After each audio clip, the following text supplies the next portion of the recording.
આનંદ ભગવાનની જય. સદગુરુ દેવની જય. સનાતન ધર્મની જય. ઓમ નમઃ પાર્વતી પતય. હર હર મહાદેવ હર.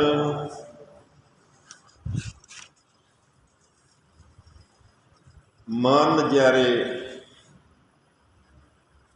ધીમું પડે છે તો એના કારણે પ્રાણ પણ ધીમો પડે છે. પ્રાણને જો ધીમો કરવામાં આવે તો મન ધીમું થાય છે. અને મન અને પ્રાણ બંનેને એકે સાથે ધીમું પાડવું હોય તો ઓમ પ્રણવ છે. જુઓ, શ્વાસને રોકીએ ને એટલે વિચારો ઓછા થાય છે, આપણે અનુભવ કરજો. એટલે ધ્યાન પૂર્વે પેલા પ્રાણાયામ કરવો પડે છે, ધ્યાન લગાવવાનું હોય ત્યારે. એટલે શું કે મન અને વિચારો બંને મોડું પડે તો ધ્યાન લાગે. એમ અહીંયા ધ્યાન લાગે એટલા માટે મન અને પ્રાણ બંને એક સાથે આપણે ઓમ શ્રી સદગુરુ સ્વામી નમો નમઃ 3 વખત બોલીએ છીએ. એટલે ઓમ ખેંચીએ છીએ ત્યારે સૂર્યનાળી તેજ બને છે, એટલે એની શુદ્ધિ થાય છે. અને શ્રી બોલીએ છીએ ત્યારે ચંદ્રનાળીની શુદ્ધિ થાય છે. અને બંને નાડી શુદ્ધ થાય છે એટલે આપણી સ્થિતિ સૂક્ષ્મણામાં થાય છે, એટલે ન્યુટ્રલ ગિયરમાં ગાડી. જ્યારે નિર્વિકલ્પ નિર્વિચાર થઈ અને એક શાંત અને પ્રસન્નતાના ભાવથી આપણે જે કંઈ સાંભળીએ છીએ કે વિચાર કરીએ છીએ ને તો એનું પરિણામ આવે છે. અહીંયા આપણી જ્ઞાનની 7 ભૂમિકાઓ. પ્રથમ દિવસે અજ્ઞાન કેવી રીતે પેસી ગયું એને દૂર કરવા માટેની કોશિશ આપણે શા માટે કરવી પડે છે, અને હવે 7 ભૂમિકામાં એ દૂર કરવાની પદ્ધતિ કઈ કઈ, કેમ દૂર થાય અજ્ઞાન. એમાં પહેલું દિવસે આપણે શુભેચ્છા લીધી. કાલે વિચારણા એ હજુ બાકી છે, અધૂરો વિષય છે. અને તનુમાનસા બંને એકી સાથે આજે આપણે લઈશું. એના પછી સત્વાપતિ. સત્વાપતિ એટલે ગાડી ન્યુટ્રલમાં ચાલે જીવનની. હું નથી મારું નથી એવી રીતનું જીવન ચાલુ થાય. સત્વ ઉપર આસન. એના પછી અસન શક્તિ છે. અસન શક્તિ એટલે સત્વાપતિ એટલે જે સહજ ભૂમિકા આપણી નિર્માણ થાય છે તો એને ટકાવી રાખવા માટે જે શક્તિની જરૂર પડે છે તેને અસન શક્તિ કહેવામાં આવે છે. અને છેલ્લે પદાર્થ ભાવિની એટલે નામ રૂપ અને દ્રશ્યોથી કાયમ છૂટા, બધું પ્રતીતિમય લાગે. એટલે એ વખતે ચર્ચા કરશું, આપણે સત્સંગ લઈશું કે નામ રૂપ અને ગુણો એ આપણામાં કેવી રીતે સમાઈ જાય અથવા તો કેવી રીતે પ્રતીતિની જેમ લાગે, સ્વપ્નની જેમ લાગે, એ પદાર્થ ભાવિનીમાં આવશે. અને છેલ્લે તુર્યગા એટલે ફક્ત તુહી બીજું કાંઈ રહેતું નથી. એટલે મૂળ અહીંયા જે આપણે અભ્યાસ કરવાનો છે એ જે પાંગરી ગયો છે અહંકાર એને ઓગાળવાનો અભ્યાસ છે. જે બનવા માટે હળીઓ કાઢે છે, આમ બનવું છે, આમ મેળવવું છે, એને સ્મૂથ અને સહજ કરવાનો છે. જે અંદર લોભ લાલચ છે કે આમ મેળવવું છે, આ મેળવવું છે, એના બદલે વૈરાગ દાખલ થાય અને આ માર્ગે જઈ અને પરમ કલ્યાણના માર્ગે જવા માટે ક્યાં ક્યાં આપણી ભ્રાંતિઓ છે. ક્ષોત્રિય અને બ્રહ્મનિષ્ઠ ગુરુ કોને કહેવાય, ગુરુની શરણાગતિના શું લાભ છે, એક એક એક પછી આપણને અહીંયા યથાર્થ રીતે સમજ આવશે. એટલે અહંકારને પહેલાં તો વિચારવંત બનાવવાની વાત કરી આપણે. ગઈકાલે સરસ વાત આપણે લીધી હતી અહંકાર વિમૂઢાત્મા અહમ કર્તુમિતિ મન્યતે. હું કરું છું એ ભાવ પણ અહંકારના કારણે છે. જીવનનો બોજ લાગે છે, આનંદ જતો રહ્યો છે, જીવન બંધન જેવું લાગે છે, અથવા બીજો જે છે એ ગમતો નથી. આવા જે દ્વૈતના ભાવો કે જેના કારણે કામ, ક્રોધ, રાગ, દ્વેષ, મોહ આ બધાય ગુણો અવગુણો છે એ આપણામાં ભરાયેલા રહે છે. એના ડોળાયેલું ચિત્ર છે. એટલે આપણને એમ લાગે છે કે જીવનમાં હજુ કંઈક મેળવવાનું બાકી છે, આનંદ નથી આમાં એમ. એટલે મનની શુદ્ધિ કરવી હોય તો સમજની શુદ્ધિ હોય તો સમજવાળું મન છે તે શુદ્ધ થઈ શકે. અને એ પૂર્વે એક તનુમાંસા એટલે નિધિ ધ્યાસનની સ્થિતિ છે, તે ધ્યાનની સ્થિતિ છે. તનુમાંસા એટલે ધ્યાનમાં પ્રવેશ, નિધિ ધ્યાસનમાં પ્રવેશ કરવા માટે સૂક્ષ્મ મન જોવે, મોડું મન જોવે, વિકાર વગરનું મન જોઈએ. તો એ મનને શુદ્ધ કરવા માટે, અને શુદ્ધ મન હોય તો વશ થાય છે. જો આપણા અનુભવ કરજો, કોઈ ટેવ કે આદત આપણી છૂટતી નથી તો ઘણી વખત પ્રયત્નો કર્યા પણ સિગરેટ બંધ કરી. અમારા પરબતસિંહ બાપુએ બહુ પીતા, એટલે રાઘવજી બાપાએ એમને કીધું કે હવે સિગરેટ બંધ કરવાની છે કે નથી કરવાની? ખાનગી પીતા. તો આજના દિવસથી બંધ, એટલે સિગરેટ બંધ કરી. આજે 6:30 વાગે, એટલે કે દિવસથી બંધ કરીને દિવસે બંધ, રાત્રે તો ચાલુ. લાવો કે રાત છે 2-3 ફૂંકું મારી લઈએ. મતલબ કે મન વશ થતું નથી. મન વશ ત્યારે જ થાય છે કે ધ્યાન, મનની સ્થિરતાના કારણે ધ્યાનમાં લાગીએ અને ધ્યાનનો આનંદ મળે છે, ત્યારે શક્તિ વધે છે. અને એ શક્તિના કારણે નિગ્રહ અને સંયમ કેળવાય છે. હવે નિગ્રહ થાય ને એ અઘરો નથી, સંયમ બહુ અઘરો છે.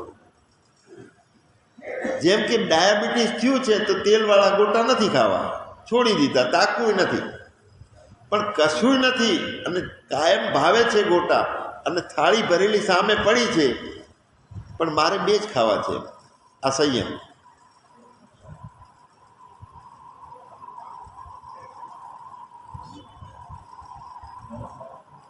બિલકુલ ત્યાગ કરવો ને, એ તો જાડો અહંકાર વાળો માણસ ઘરનો ત્યાગ કરી દે છે. કારણ કે વરેડા જેવો થઈ ગયો છે, રાંધવા જેવો અહંકાર. વ્યક્તિનો ત્યાગ કરી દે, ભાઈબંધીનો ત્યાગ કરી દે. જ્યાં ક્યાંક અહંકારના કારણે ઓછું ખોટું લાગ્યું હોય તો આ માણસ નકમો છે, એટલે આખી જિંદગી એની સામે તાકે નહીં. એની સામું તો ના તાકે, પણ એની હંગાત હોય એને સામું ના તાકે. કેમ કે અહંકાર વિમૂઢાત્મા, એ જાડો રાંધવા જેવો હું થઈ ગયેલો છે. એ ઊંને ઓગાળી, પાતળો કરી, સહજ કરી, અને જ્યારે એ વ્યવહારમાં ઉતરે છે ત્યારે એ વ્યક્તિ જગતમાં બધાનો વાલો લાગે છે. અને વાલો જગતમાંથી જ્યારે પ્રેમ પ્રગટ થાય છે ને, એટલે જે આનંદ ને પ્રફુલ્લિતતા અંદર આવે છે, ત્યારે આપણને એમ લાગે છે કે હા, આ જીવનની મજા છે. અને એવું પ્રસન્નતાયુક્ત જ્યારે અંતસ્કરણ હોય, હૃદય હોય, ત્યારે કહે છે કે હરિવ્યાપક સર્વત્ર સમાના, પ્રેમ સે પ્રગટ હોય મેં જાના. ફળદ્રુપ ભૂમિ હોય ત્યારે બીજ ઉગે. એમ પોતાને આત્મતત્વની ઝાંખી કરવી છે, અજ્ઞાનને હટાડવા છે, વિકારોને કાઢવા છે, ત્યાં શુદ્ધ અને પવિત્ર અને પ્રફુલ્લિત મન જોઈએ. એટલે જોઈએ એ વિચારણામાં આવે, પણ એવું મન કરવું અને કરવાની શરૂઆત કરીએ છીએ ત્યારે તનુમાંસામાં પ્રવેશ કરીએ છીએ આપણે. એટલે તનુમાંસા એટલે મનને સૂક્ષ્મમાં સૂક્ષ્મ બનાવવાનું, વિકાર રહિત બનાવવાનું, અને જેના કારણે શુદ્ધ, જેમ પાણી છે એ સ્થિર હોય, અને પાણીના તળિયે જે કાંઈ પડ્યું હોય ચોખ્ખું દેખાય. સ્થિર પાણી હોય તો વાઇબ્રેશન હોય તો નીચે, અમે પેલા આપેલું રમતા, અંદર વાટકી મૂકતા, રૂપિયાનો સિક્કો કે 10 5 આમ ભમડીને નાખીએ, એની વાટકી પડે એટલે ડબલ મળે. આવા બાળપણમાં અમે કરતા. એટલે પાણી ચોખ્ખું રહે એટલે ફટકડી નાખે, ડોલ. ડોલ લઈ અને વાટકીમાં મેલે, પછી બધા 2 પૈસા ચાલતા એ વખતે 5 ચાલતું, આમ ભમેડી નાખવાનું, વાટકીમાં સીધું પડે એટલે ડબલ. એટલે ફટકડી નાખી અને ચોખ્ખું પાણી થાય. એ અત્યારે કેવું છે કે ગાંજો અને પેલી ભાંગ પીવે એટલે મન શાંત થાય. ભાંગ પી અને મન શાંત કરવું અને જ્ઞાનથી, આદતથી મનને શાંત કરવું, તે મુખ્ય છે. એટલે જેટલી સ્થિરતા હોય આપણી, કારણ કે બુદ્ધિ હાલક ડોલક થાય છે. હું કરું છું, મારે જોઈએ છે અને હું કંઈક છું, આવા વાઇબ્રેશનવાળી બુદ્ધિની અંદર પરમાત્માનો પ્રકાશ પડતો નથી. શુદ્ધ, ધીર, શાંત અને સહજ એક અવસ્થા આપણી જીવનની હોય, એની અંદર પ્રેમનો પ્રવાહ વહેતો થાય. લોકો તરફથી ડબલ મળે છે. આપણે જેને જે આપીએ છીએ ને એ વસ્તુ સામેથી મળે છે. આપણો અહીંથી લોકોને પ્રેમ જતો હશે તો સામેથી બધાનો પ્રેમ મળે છે. અહીંથી અહંકાર જાય છે તો બધાને અહંકાર મળે છે. અહીંથી આપણે કોઈની સેવાનો ભાવ છે તો હજારો લોકો આપણી સેવા કરશે. પણ આનંદ જે છે એ વસ્તુ લેવાથી મળતો નથી, આપવાથી મળે છે. જોજો, ગમે એનું તમે આટલું ટાંપો કરી જવો, એને આખી જીવન સુધી આશીર્વાદ આપશે તમને. રોજી રોટી કમાવા બેસીએ છીએ ને 2-4 હજાર રૂપિયા કમાઈએ છીએ ને, અને આશીર્વાદથી જે આનંદ મળે છે તો એની તો કોઈ વેલ્યુ નથી. અત્યારે હજારો લાખો રૂપિયા કમાઈએ, એમાંય બિચારો છે, બાપડો છે, એની ક્ષમતા ઓછી છે, લોકો કોઈનું એનું માનતા નથી, અને એની જોડે જઈને હાથેની સાથે રાખીને કોઈ ચિંતા ના કરીશું, તારે સાથે જ ને, આપણે છીએ ને. અને પછી એને જીવનની ઊંઠ આપીએ છીએ, આપણે જીવનનું દાન આપીએ છીએ. મરેલો, મુરઝાઈ ગયેલો હોય, એના જીવનમાં કોઈ આનંદ ના હોય, પણ એને પરમાત્મા જાણી, એને સહજ જાણીને આપણે એની જોડે સહજ થઈ અને ઊભા રહીએ છીએ ને, તો આનંદ એનો નથી વધતો, આપણો વધે છે. આનંદ જોઈએ છીએ તો આનંદ આપીએ. એટલે જગ કી સેવા खोज अपनी प्रीत राम से कीजिए, जिंदगी का राज है ये जान कर लीजिए. પ્રેમ જોઈએ છીએ, આનંદ જોઈએ છીએ, પરમ આનંદની પ્રાપ્તિ કરવી છે તો સેવામાં મન લગાડી દો. સેવામાં મન લગાડવાથી અહંકાર પાતળો બને છે, મોળો બને છે, હલકો બને છે. અને એ અહંકાર હલકો, મોળો, પાતળો બને છે તો એમાંથી પ્રેમનો પ્રવાહ વહેતો થાય છે. એ સમષ્ટિમાં એક એકને એના પ્રેમના સ્પંદનો છે એ અસર કરે છે. એટલે નિધિ ધ્યાસનની તૈયારી, પ્રત્યાહાર, તનુમાનસા એટલે સૂક્ષ્મ થવાની તૈયારી. પરમાત્મા સૂક્ષ્મ છે, આપણો અહંકાર જાડો છે, સૂક્ષ્મ નથી. એ અહંકાર જેટલો પાતળો થાય, જેટલો ઘસાતો જાય તો એ અહંકાર પરમાત્માની અંદર એકરૂપ થઈ શકે. પરમાત્મા નિત્ય પ્રાપ્ત વસ્તુ છે, પ્રાપ્ત કરવાની નથી. અને જે કંઈ દેખાય છે, દ્રશ્ય પ્રપંચ છે, બધું નિત્ય નિવૃત્ત છે, તો એને નિવૃત્તે કરવાની જરૂર નથી. પણ ક્યાંક સંશયો છે એટલે આ યુક્તિઓ કરવી પડે છે કે ભાઈ અહંકારને પાતળો કરો, મોળો કરો, આનંદ મેળવો. આ બધું વચ્ચેથી વાદળા હટાવવા માટેની વ્યવહારિક પ્રક્રિયાઓ છે. બાકી જે નિત્ય નિવૃત્ત છે એને માનીએ જ નહીં તો દ્રશ્ય પ્રપંચ છે એ પ્રતીતિ છે, જાજવાની જળની જેમ ખાલી ભાસે છે નહીં. તો કોને ભાસે છે? તો બુદ્ધિ નામના અરીસાની અંદર પ્રતિબિંબ પડે છે. ચિત્ત છે એ જગતના ફોટા લે છે અને એ ફોટાઓને અંદર સ્થિર સંગ્રહ કરે છે, તિજોરી છે. એટલે જે હૃદય છે એ જગતના ફોટાઓથી ભરાયેલું, એવી ચેતના હૃદયની અંદર ભરાયેલી છે. તો એ ચેતનાને અને એ ચેતનાની સાથે ઓતપ્રોત રહેલા અહંકારને હૃદયમાંથી એકલી ચેતના રહે અને અહંકાર મોળો પડી જાય. આપણે લેશું પદાર્થ ભાવીની વખતે નામ, રૂપ અને ગુણ કેવી રીતે ધરમૂળથી નાબૂદ થઈ જાય એની યુક્તિઓ સાથે આપણે લેશું આ વાતો. એટલે પોતાના જે જાણવું છે તો એની માટે મોક્ષ નામનો પુરુષાર્થ છે, એના માટે એને બહુ મહત્વ આપવું પડશે ભગવાન. ધર્મ, અર્થ અને કામ એના માટે મહત્વ આપતા નથી, છતાંય વધારે ને વધારે ધર્મ માટે, અર્થ માટે અને કામ માટે તો બધું થાય જ છે. અને મોક્ષ માટેના પુરુષાર્થ માટે ધર્માહિ તેષામ અધિકો વિશેષો, ધર્મનું આચરણ કરવું પડશે. વિધિ નિષેધ જે કર્મો છે, અમારે એક મહાત્માએ મને પ્રશ્ન પૂછ્યો તો સિલીગુડીના હતા બ્રહ્મ સ્વરૂપજી. એટલે મને કે સ્વામીજી તમે મને સાધ્વી મુદ્રા વિશે કંઈ જાણતા હો તો કોઈ. એટલે મેં એમને કીધું, મસ્ત મજા આવી એમને. ખાસા મોટા હતા, ઉંમરલાયક, જટાઠીઠ નીચે ઉધી જતી હતી. તો એવો તપસ્વી મહાપુરુષ હતો, સીધો મને દંડવત કર્યા. મેં કીધું હા શું કરો છો? એટલે એમને નિધિ ધ્યાસન, અરે શું વાત ચાલતી હતી, જો આવું થાય છે, વિષય મૂળ નીકળી જાય.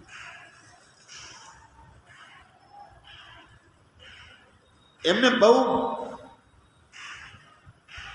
એ વિષય જતો રહ્યો, હવે હાલ નહીં આવે. ટૂંકમાં હા, હૃદયની ચેતનાઓ જે છે અંદર, ચેતનાની અંદર પરમાત્માના બદલે અહંકાર રહેલો છે. તો એ અહંકાર બિલકુલ મોળો પડે, હલકો પડે અને અંદર શુદ્ધ પ્રેમનું પ્રાગટ્ય થાય. શુદ્ધ પ્રેમનું પ્રાગટ્ય એટલે મન, અહંકાર છે એ અહંકાર મોળો પડીને મટી જાય અને મન અમન થઈ જાય અને નિર્વિચાર સ્થિતિ હૃદયની અંદર રહે. તેવી સ્થિતિ છે તે નિધિ ધ્યાસનની છે. અને એ સ્થિતિને સતત ટકાવી રાખવા માટે જે કાંઈ કરવું પડે એના માટે સત્વાપતિ. એટલે પોતાનું ભજન, હું કોણ છું, કેવો છું અને હું મને જાણું છું એટલેથી પૂરું થઈ જતું નથી. ઇન્ડિવિજ્યુઅલ નથી ભજન. હું બધે છું, બધામાં છું અને આખું જગત મારા રૂપે છે. ધનુમાનસા એટલે સૂક્ષ્મતા કરી અને પછી સત્વાપતિ એટલે સત્વ ઉપર આસન કરવાનું છે ને, ત્યારે એક રસ, હું નોખો નહીં.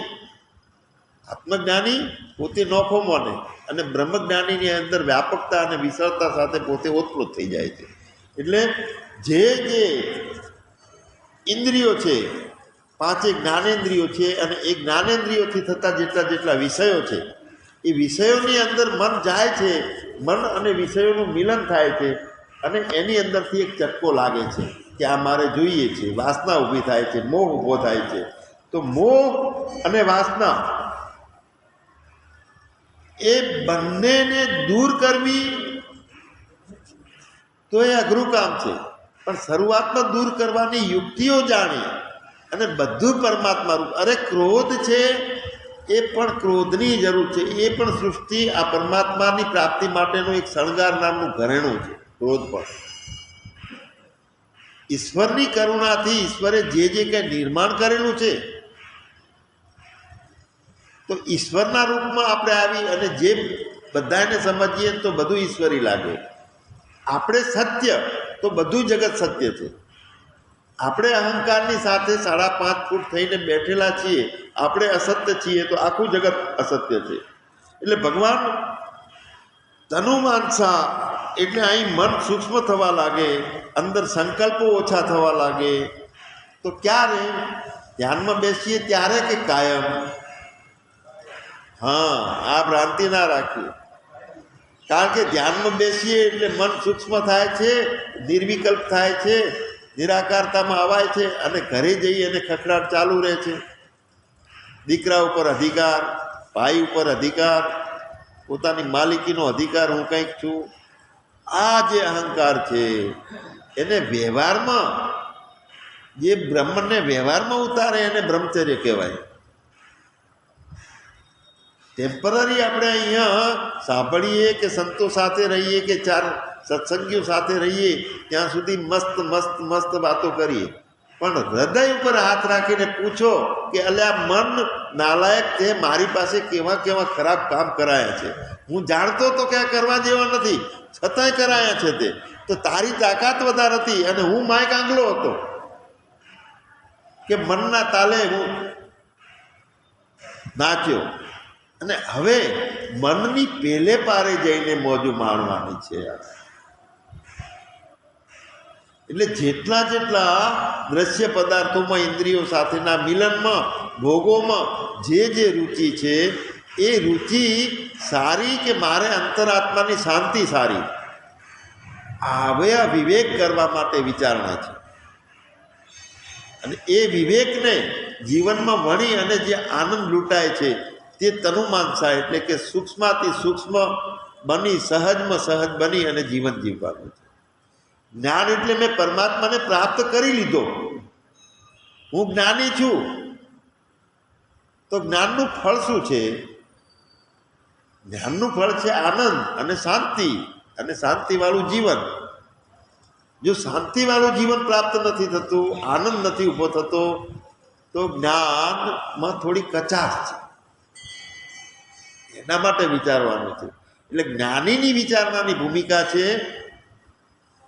એ તો પળે પળે માયાના પ્રભાવથી પદાર્થોનો ભાવ થઈ જાય છે ને, એમાંથી બચાવવા માટેની છે જ્ઞાનીની વિચારણાની ભૂમિકા.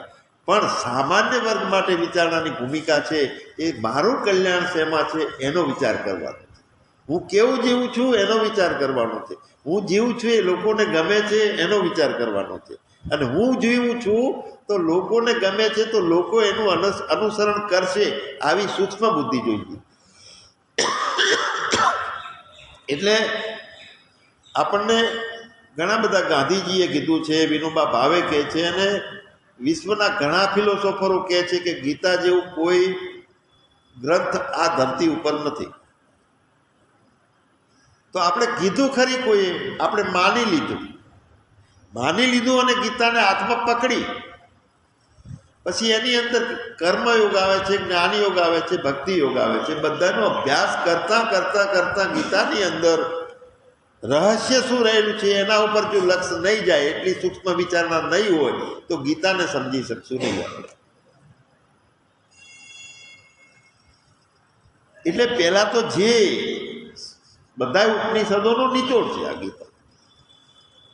તો ગીતા બહારના વિદેશના લોકો આવી અને ગીતાનો અભ્યાસ કરીને માથે મેલી નાચતા હોય અને કેટલી ભાષાઓમાં પોતે એ ગીતાના ભાષાંતરો કરતા હોય, અને આપણી પાસે ગીતાની મહત્તા કેટલી છે.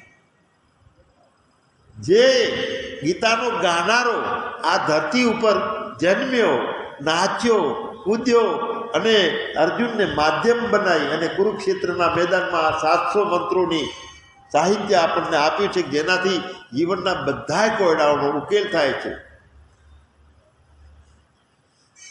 તો એ આપણને ખબર નથી કે કઈ રીતે ગીતા મહત્વની છે.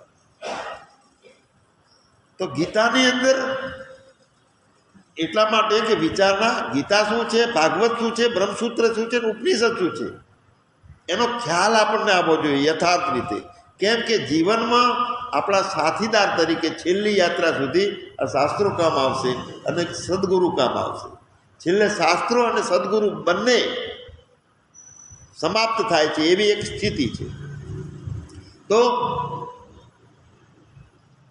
જીવનની અંદર ભાર લાગે છે ને, કામ કરતા પુરુષાર્થ કરવાના બદલે આપણે થાકી જઈએ છીએ. તો એક અહંકાર આવે છે કે આ બધા માટે મારે કરવાનું, બીજા બધા તો મારું કોઈ માનતા નથી.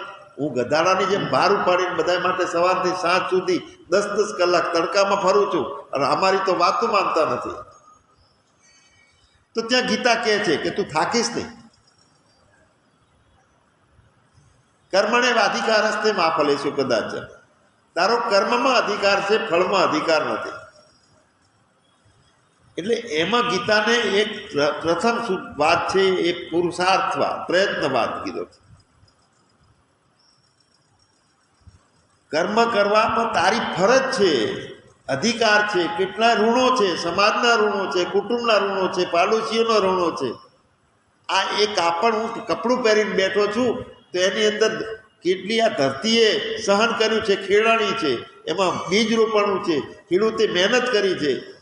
5 મહાભૂતોમાંથી સૂર્યએ એને પ્રકાશ આપ્યો છે, પાણી મળ્યું છે, પોષણ મળ્યું છે. તો સમષ્ટિના કેટલા ઉપકાર છે, કેટલાય વ્યક્તિઓના ઉપકાર છે. એની હાથશાળમાં વણાયું છે કપડું, તો કેટલાના ઉપકાર થયા છે ત્યારે હું આ કપડું પહેરું છું. તો ઋણ છે, સમાજનું ઋણ, બધાનું ઋણ. તો એ ઋણ મુક્તિ માટે મારે શું કરવાનું? એટલા માટે પ્રયત્નવાદ કરવાનો. જગ કી સેવા, બધાની સેવા માટે કરીને મારે કરવાનું છે. મારા માટે હું કાંઈ કશું જ કરતો જ નથી. દેહની બુદ્ધિ છે એટલે આ કહેવું પડે, પછી કરવા જેવું મારામાં કાંઈ છે જ નહીં. છેલ્લે આ વાત આવે છે. જો 3 પ્રકારની બુદ્ધિ આપણી થાય છે, વિચારણા અને પોતાની અંતઃકરણને સૂક્ષ્મ બનાવવા માટેનો આજનો આપણો વિષય છે. તો કર્મયોગી કહે છે કે ભગવાન હું તારા માટે છું એમ કરીને અહંકારને મોળો કરીશ. ભક્ત એમ કહે છે કે ભગવાન હું તારો છું, તો શરણાગતિ કરીને હું મારા અહંકારને લય કરીશ. અને જ્ઞાની એમ કહે છે કે ભગવાન તું અને હું એક છીએ, બીજું કાંઈ છે જ નહીં. એટલે ત્યાં મર્જ કરીને અજાતવાદ જે છે, બીજું કાંઈ છે જ નહીં. ભ્રાંતિ હતી કે હું હતો અને તું હતો, 2 હતા, પણ હકીકતમાં એક જ હતો. પણ ઊભો થઈ ગયેલો હતો બીજો, તો એને ઘસી ઘસી ચોખ્ખો કરીને એકમાં લય થઈ ગયો છે. તો જ્યારે આપણે જગતની અંદર ઘણા બધાના ઋણો છે અને એ ઋણોને પૂરા કરવા માટે કર્મ કરીએ છીએ ને, ત્યાં દાવો નહીં આવે, અધિકાર નહીં આવે, થાક નહીં આવે. ગીતાનો પહેલો પ્રાણ છે પ્રયત્નવાદ. શા માટે પ્રયત્ન કરવાનો છે? ઋણ અદા કરવા માટે. એ તો ગૌણ કારણ છે. મારે કરવું જોઈએ એ પણ ગૌણ કારણ છે. પરમાત્મા તારો મને પ્રેમ મળશે એ પછીનું કારણ છે. જાગતિક જરૂરિયાત એ છે કે મારે પુરુષાર્થ મારા અહંકારને મોળો કરવા માટેનો કરવાનો છે. એટલે મોક્ષ માટેનો પુરુષાર્થ. અહંકારને મોળો કરવા માટે પુરુષાર્થ કરવામાં આવે છે. એટલે ગીતાનો બીજો પ્રાણ છે અહંકાર નાશ, જેના માટે આજે આપણે 3જી અને 4થી ભૂમિકાનું વિચારણા અને તનુમાનસા 2જી અને 3જી ભૂમિકાની આજે સત્સંગ કરીએ છીએ. પ્રયત્નવાદ. અને શાના માટે પ્રયત્ન? તો અહંકારના નાશ માટે. હવે ત્યાંથી ગીતા શરૂઆતના 2 મુખ્ય સંકેતો આપે છે. 3જા નંબરની વાત છે કે લોક સંગ્રહાર્થે ગીતા છે. એટલે મમ વર્તમાનું વર્તનતે મનુષ્યા. ભગવાન કહે છે કે જો મારે કાંઈ જરૂર નથી, છતાં હું બધુંય કરું છું.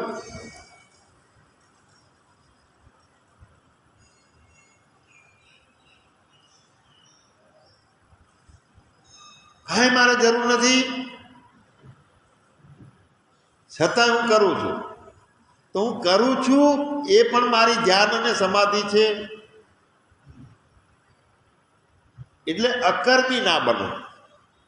લમણે હાથ દઈ અને હું આત્મા છું, મારે કંઈ કરવા જેવું નથી. જુઓ, ફિલોસોફી ઉપાડવી હોય તો કૃષ્ણની ઉપાડીએ આત્મજ્ઞાન માટે.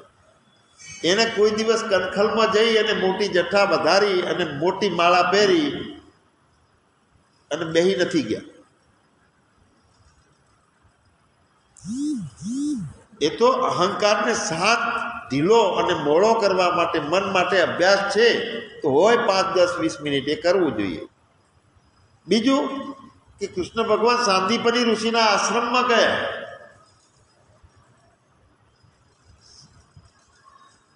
સુદામા અને બંને ત્યાં જીવન જીવ્યા. 12 વર્ષ જિંદગી જીવવા માટેની જે વિદ્યા છે, કળા છે, બધી પ્રકારની હસ્તગત કરી. અને એ કર્યા પછી કૃષ્ણ ભગવાન કેમ ગુરુ ના બન્યા અને ગુરુકુળની સ્થાપના કરી ના બેસી ગયા, અથવા શિષ્યો બનાવીને ના બેસી રહ્યા? વાત એ નથી કે ગુરુવાદ છે એ ખોટો છે.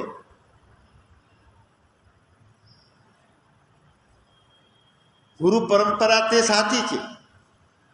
બધાએ ગુરુ પરંપરા ગાય છે, ઉપનિષદો પણ કહે છે. પણ ગુરુવાદ છે તે ખોટો છે. જે કુંડાળા કરી અને એક જ જાતની શિક્ષા એ બીજા ગુરુના ટોળામાં જશે તો અમારા શિષ્યો બધા એમાં મુંડાઈ જશે, એટલે બીજાનું નહીં સાંભળવાનું. તો આ શું આવ્યું? ટોળું ને વાડો આવ્યો, અને વાડામાં જેટલા પૂરાય એ બધા બકરા. જે સિંહ છે એ વાડામાં પૂરાય નહીં, વાડા ઠેકીને બહાર નીકળી જાય સિંહ હોય. કોઈ એક માન્યતામાં કે કોઈ એક સભ્યતામાં કે કોઈ એક ભૂમિકામાં આંટીમાં ફસાઈ રહ્યા છીએ તો આ મુક્તિનું કામ જે છેલ્લી પ્રકારનું કરવું છે તે હસ્તગત નહીં થાય. એટલે લોક સંગ્રાહક છે. ભગવાને કીધું કે મારે કાંઈ જરૂર નથી છતાં હું કરું છું, તમે મારા ચિંધેલા માર્ગે ચાલો. મમ વર્તમાનું વર્તનતે, હું વર્તું છું એ પ્રમાણે વર્તો. છેલ્લે શું કીધું છે એણે કે સર્વ ધર્માન પરિત્યજ્ય મામેકમ શરણ રજો, બધાય ધર્મોનો ત્યાગ કરી અને તમે મારા શરણે આવી જાઓ. હવે ભગવાનના શરણે આવવું એટલે શું? ભગવાન બનવું. ભગવાન બનવું કેવી રીતે? આપણે તો માનીએ છીએ કે આપણે તો સામાન્ય બટકા છીએ, વિકારી છીએ, મોહ અને માયા છે, સંસારી છીએ, પેલાના બાપ છીએ, પેલાના કાકા છીએ, પેલાના પતિ છીએ. આ બધું બની બની બની અને બગડી ગયા છીએ. બિલકુલ મટવામાં આવે ત્યારે તો થોડી ઝલક મળે કે હું મનુષ્ય છું. મનુષ્યત્વ પ્રાપ્ત થયા છે એના પછી થોડી ઈચ્છા થાય કે મારું કલ્યાણ શેમાં છે, ત્યારે તો એ મુમુક્ષા કહેવાય છે. અને મુમુક્ષા થતાં થતાં થતાં જ્યારે વધારે ઈચ્છા પ્રગટ થાય છે, બીજ રોપાય છે કે મારે તો આ જીવનમાં છેલ્લું કામ કરીને જ રહેવું છે, આ મનુષ્ય જીવન છે ત્યાં સુધી થઈ શકશે. એટલા માટે પોતાની ઈચ્છાનું બીજ રોપણું છે ઈશ્વર એવો સંજોગ આપે છે કે મહાપુરુષનો સંશ્રય કરાવી આપે છે. તો ભગવાન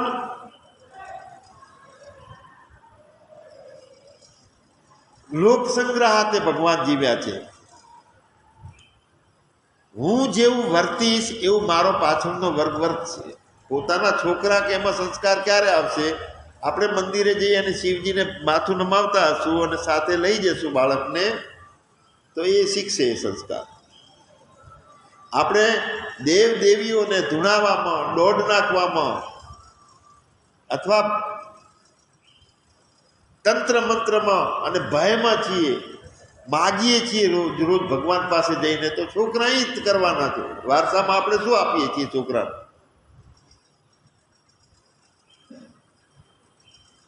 એટલે લોક સંગ્રહાર્થે હું જેવું જીવીશ એવું મારા કુટુંબમાં, મારા સમાજમાં એનો પ્રકાશ પડશે. એટલે રાજાહિક આલસ્ય કારણમ, આજે જેવો રાજા છે ને એ પ્રમાણે પ્રજા નિર્માણ થાય. પહેલાનું એક સૂત્ર હતું કે પૂર્ણવંતો વિશ્વમ આર્ય, હું આખા વિશ્વને આર્ય બનાવીશ. આવી તેજસ્વી, આર્ય એટલે તેજસ્વીતાની વૃત્તિ છે. તો બિચારો માકગલો નથી એવા આર્ય એક આપણી જીવન હતું આર્ય, કે જેમાં જીજીવિષા હતી. વિજીગીસુ અને જીજીવિષા એ બંનેમાં ફરક છે. એકમાં જીવવાની બહુ ઈચ્છા છે અને એકમાં મરીને જીવવાની ઈચ્છા છે, જીજીવિષા. એટલે બિલકુલ મોળા પડીને. એટલે લોક સંગ્રહાર્થે લોકો આ પરમાત્માનો બગીચો છે એ ખાઈ પી અને ખાલી મોજો કરવા માટે નથી, ઘસાવાનું છે, બીજાને આનંદ આપવા માટે મારો જીવન છે, ફક્ત પોતે પોતાના આનંદ ભોગવવા માટે નથી. એટલે ગીતાના 3 પ્રાણ: પ્રયત્નવાદ, અહંકાર નાશ અને લોક સંગ્રહ. ચોથા નંબરનો મુખ્ય પ્રાણ છે ગીતાનો ભક્તિ. હવે ભક્તિ એટલે જોડાણ. કોનું જોડાણ? શિવ અને જીવનું જોડાણ. બે છે નહીં. જીવાત્મા તરીકેનો જે ભૂમિકા ઊભી થઈ ગઈ છે, તો એને મોળો કરી, ધીરો કરી, મને વિક્ષેપ પડે છે. આગળના બધા હલચલ ને વાતો થાય છે ને, એટલે મારી લાઈન થોડી તૂટકે છે, એટલી કચાશ છે મારી, ના થવું જોઈએ, વિઘ્ન મને.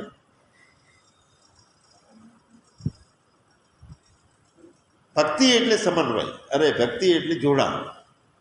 એટલે ભક્તિ છે એક જાતની વૃત્તિ છે અંદર. ભક્તિ છે એ વિચાર છે, બાહ્ય કૃતિ નથી. અત્યારે તિલક વધારે કરીએ, મોટી માળા પહેરીએ, ખૂબ બધા બિલીપત્ર ચડાવીએ, સારી છે, ભાવ વધે, પુષ્ટિ વધે છે, પણ એને આપણે ભક્તિ માની લીધી ને તે ભૂલ છે. ભક્તિ એ પોતાનું અંદર દર્શન કરીએ તો ખબર પડે કે હું પરમાત્માની સમકક્ષ મારી વૃત્તિ થઈ. એવી ભૂમિકા છે મારી કે બીજાની જોડે બેસું તો બીજાને સાતા અને શાંતિ મળે છે, કે હું કોઈની જોડે જઈને બેસું છું તો બીજાને ઉદ્વિગ્નતા થાય છે. એ અંદરની જે ભૂમિકા છે ભક્તિ, એટલે એ ભક્તિમાં મુખ્ય શરણાગતિ અને પ્રેમ રહેલો છે. અને શરણાગતિ અને પ્રેમમાં ગાંડી થયેલો જે ભક્ત છે એને પછી જગતનું કે દેહનું કોઈ ભાન હોતું નથી. મીરા ઘુઘરું બાંધ મીરા નાચી રહી. એ તો મીરા તો રાણી હતી મેવાડની. રાણી કોઈ દાડો કોઈ નાચી નથી એ ત્યાં, અને આ નાચી તો કોઈ ફિકર નથી. રાણોજી હતા, એમના દિયર હતા, બધાએ ખૂબ એને કંટ્રોલમાં કરવાની કોશિશ કરી મીરાને, પણ મીરાની ભક્તિ એવી પ્રભાવી હતી. મીરાને એવું લાગ્યું કે મને આ મેવાડની અંદર બધાએ પરેશાન કરે છે, લોકોને મારા ઉપર બંધન કરે છે, અને મને અહીંયા જીવન જીવવાની મજા નથી આવતી, તો વૃંદાવન જતી રહી મીરા. ત્યાં વાસ કર્યો. હવે મીરા વૃંદાવન જતી રહી. અહીંયા જે લોકોએ મીરાને વચ્ચે વિઘ્ન ઊભા કર્યા છે, તો એ મેવાડની અંદર દુષ્કાળ પડી ગયો. એટલો મોટો દુષ્કાળ પડ્યો કે વારંવાર ત્યાં મેવાડના રાજાઓ બધાએ બહુ હૈયાતી ગયા. અને દુષ્કાળ પડે એટલે ચોરી, બીજી બધી ખરાબ પ્રવૃત્તિઓ એના આધારે ચાલુ થઈ જાય. એટલે ઘણી બધી તપાસ કરતા એવું કીધું કે અહીંયાથી તમે જે મહાન ભક્તનું અવગણના કરી છે, એનું દિલ દુભાયું છે, એટલે આ દુષ્કાળ પડ્યો છે. એને મનાવો તમે તો આ દુષ્કાળ મટે. તનુમાનસા એટલે સૂક્ષ્મતાની અંદર દાખલ થાય છે અને પરમાત્માની અંદર ઓતપ્રોત થાય છે, અને તનુમાનસાના કારણે નિધિ ધ્યાસન ચાલુ થાય છે અને ભક્તિ ચાલુ થાય છે.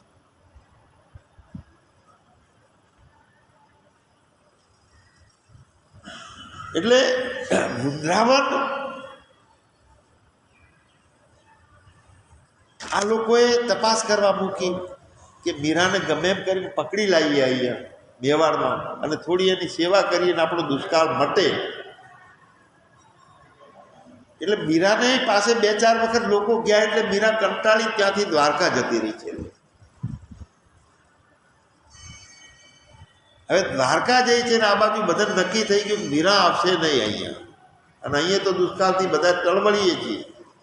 એટલે એવું કાવતરું કર્યું રાણાજીએ કે બધા બ્રાહ્મણોને ભેગા કરી અને બ્રાહ્મણોને કીધું કે તમે ત્યાં કન જાઓ દ્વારકા, અને તમે ત્યાં કન યજ્ઞ કરો, તપ કરો અને ઉપવાસ ઉપર ઉતરો. મીરા જ્યાં સુધી પાછી ના આવે અહીંયા એક વખત, ત્યાં સુધી તમારા અન્ન જળનો ત્યાગ કરી દો તમે.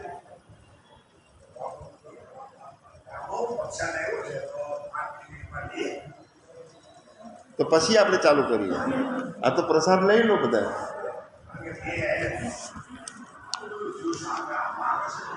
હા, તો 5 મિનિટની આપણે 5 શું 10 મિનિટની રજા પાડીએ છીએ. તો આપણા જ્ઞાન સભાના ગ્રુપને જ્યુસ પીવું હોય તો અહીંથી મોકલીએ. ત્યાં સુધી એક ભજન લઈ લો. ત્યાં તમે એક દિવસ આવે ત્યાં સુધી તમે બધા ભજન લઈ લો.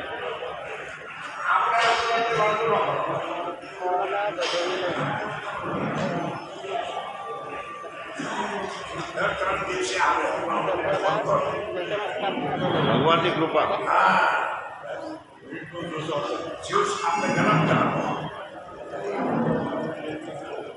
અને સારું કહે કે આપણે જ્યારે 100-200 કિલોમીટર ગાડી હોય ને એડી હોય તો પેટ્રોલ જોવે કે ના જોવે.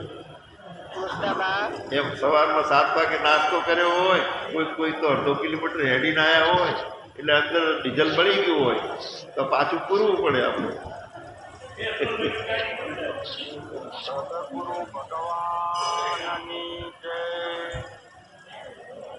આપણે ધૂન લેવી હોય તો લઈએ ત્યાં લાવો બસ બધાને ઝડપી ઝડપી આપી દે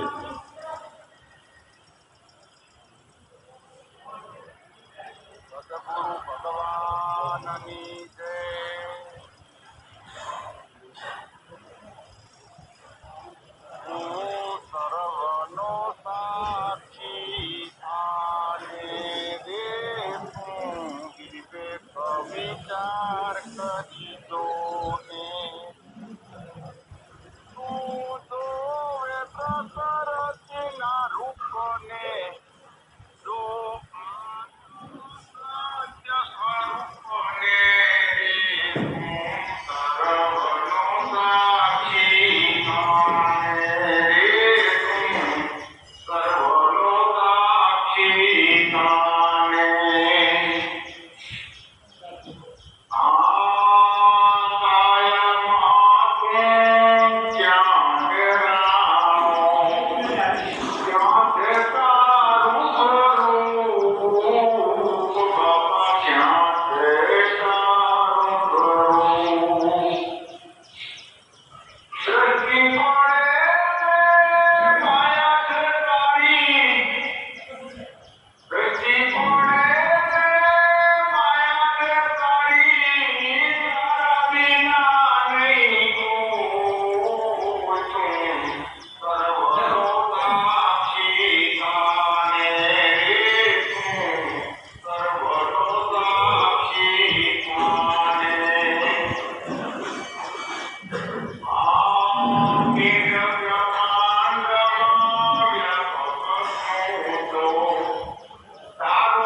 વાહ બહુ સરસ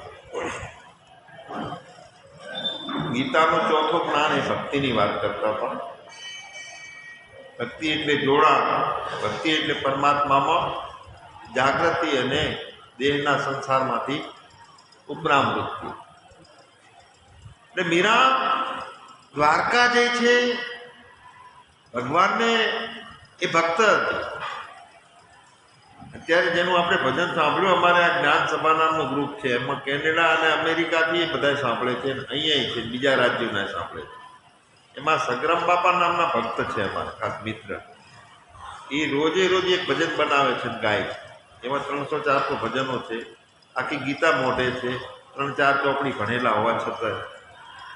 અને ભાઈને અનુભવ છે, એમના ત્યાં ગયેલા છે. જબરજસ્ત મહાન સંત જેને કહી શકાય એવું, એ અમારા ગ્રુપમાં નિયમિત હોય છે. એટલે ભક્તિ ત્યાં અહંકાર હોતો જ નથી. કર્મયોગમાં અહંકાર ઓગળે. સેવા કરીએ ને તો એની અંદર અહંકાર હું કરું છું એ ના હોય તો એ સેવા ના હોય. સેવાની અંદર અહંકાર ધીરે ધીરે મોળો પડે છે અને ભક્તિની અંદર અહંકાર બિલકુલ ખતમ. મીરા પરમાત્મા પાસે રડે છે કે ભગવાન બહુ હું થાકી ગઈ, મેવાડ ત્યાંથી કંટાળી અને હું વૃંદાવન ગઈ, ત્યાં પણ બધાએ મારો કેળો ના મૂક્યો, ત્યાંથી મને એક તારા ધામમાં આવી અને તારી પાસે વાસ કરવાની મને ઈચ્છા થઈ. હવે તું મને અહીંથી ક્યાંય દૂર ના કરતો.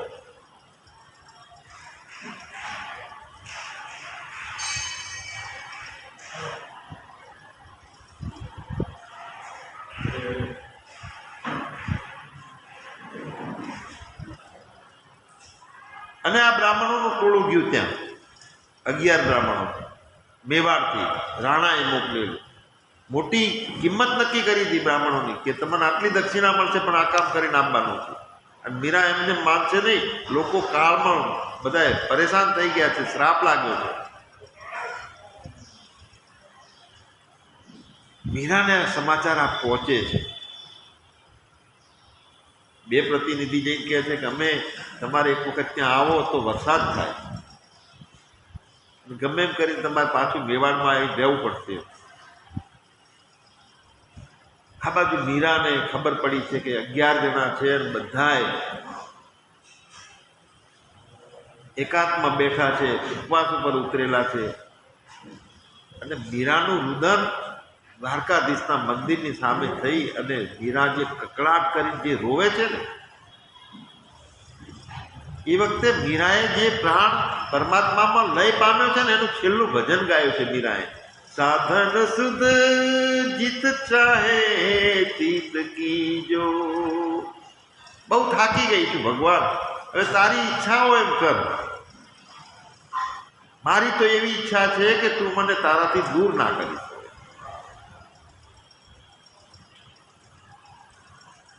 અને જે મીરાનું આક્રંદ એ વખતે મીરાની અંદરથી એક જે દિવ્ય તેજ નીકળ્યું છે અને મૂર્તિની અંદર એ દિવ્ય તેજ સમાઈ ગયું. છેલ્લું ભક્ત અને ભગવાન. ભક્ત છે એ ભગવાનને સાકાર કરી શકે છે. ભક્ત છે એ ભગવાનને ભોગતા કરી શકે છે. ભક્ત છે એ ભગવાનને જ્ઞાતા કરી શકે છે. ભગવાન જાણતો નથી, ખાતો નથી, પીતો નથી અને મૂર્તિમાં સાકાર થતો નથી, છતાં ભક્તની હેસિયત, કારણ કે ભક્ત છે એ ભગવાન છે અને એ પોતાના મુજબનું સામે પરિસ્થિતિ ઊભી કરી શકે છે પોતાના સંકલ્પથી. ગીતાનો ચોથો પ્રાર્થ છે કે તું મટી જા, તું ખતમ થઈ જા અને તું અને પરમાત્મા બંને એકરૂપ થઈ જાઓ. તો પરમાત્માનું સ્વરૂપ કેવું છે એની ખબર હોયા વગર પરમાત્મા સાથેની એકરૂપતા આવે કેવી રીતે? એટલે આપણને કહે છે વેદાંતમાં મહાવાક્ય છે, તત્વમસી, તે તું છે. તે એટલે ઈશ્વરનો વાચ્યાર્થ છે અને તું છે તે જીવાત્માનો વાચ્યાર્થ છે.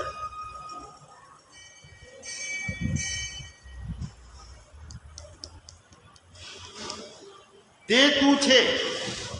આ શબ્દોથી આપણે વાત સાંભળી. હવે અહીંયા આપણે આપણને શોધવાના છે. ચાલુ થઈ.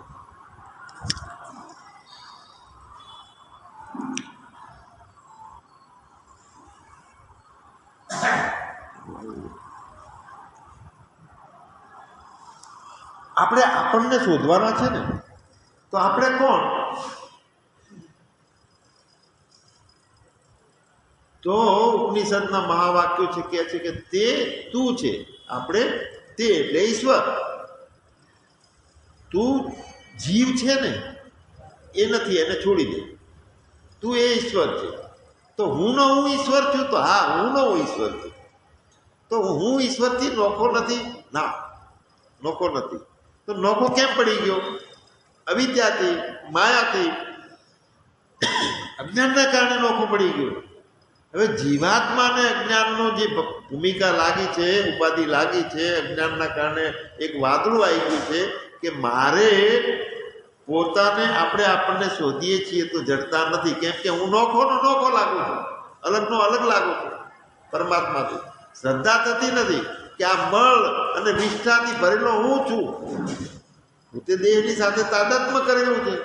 તો મળ વિસ્તારનું પોટકું છે 5.5 ફૂટનું, એ હું પરમાત્મા કેવી રીતે હોય છે? તો એ કહે છે કે તત્વમસી તે તું છે, તું જીવ નથી. એ સંદર્ભ વાક્ય છે. જીવ નથી એમ નથી કીધું, પણ તું તે છે. એટલે તું તે છે એનો સંકેત એ છે કે તે બીજું પકડ્યું તે તું નથી. એટલે તત્પદનો અને ત્વમપદનો ખરો અર્થ બંનેની ઉપાધિ બાદ થાય. તત્પદમાં માયાની ઉપાધિ બંધ થાય, નીકળી જાય, અને ત્વમપદમાં જીવની અજ્ઞાનની ઉપાધિ બંધ થાય, નીકળી જાય. તો વાસ્તવિક આ સ્વરૂપમાં હવે ટૂંકમાં આપણે પોતે છીએ અને પ્રાણાયામથી, ધ્યાનથી, નિર્વિકાર ભૂમિકા કરીને, શાંત શુદ્ધ બુદ્ધ ભૂમિકા કરીને સ્થિરતા જોઈ લીધી કે નિર્વિકલ્પતા કેવી છે, નિરાકારપણું કેવું છે. હવે એ નિર્વિકલ્પતા અને નિરાકારપણાને ટકાવવા માટે શાસ્ત્રમાં શ્રદ્ધા કરી, પોતાનામાં શ્રદ્ધા કરી, છતાંય માયા એવી છે કે વારંવાર અશ્રદ્ધા કરાવે છે, દેહના ભાવમાં લાવી દે છે. તો એ નિર્વિકલ્પતા અને નિરાકારને ટકાવવા માટે મહાપુરુષનો સંશ્રય થાય, તત્વબોધ અને આત્મબોધના શાસ્ત્રોનો સંસર્ગ રહે, તો સતત પોતાની જાગૃતિ રહે છે. એ વખતે વાદળું હટે છે, એટલે અજ્ઞાન હટે છે. તો જે હું હતો એની અંદર પુરુષાર્થ મોક્ષનો કરતા કરતા કરતા જે અવિદ્યાનું વાદળું હટ્યું, તો હવે હું મને જોઈ લઉં હું કેવો છું. અહમ નિર્વિકલ્પો નિરાકાર રૂપો. કેવડો 5.5 ફૂટનો ના વિભુ નભ સમ આકાશ જેવો વ્યાપક. કોણ?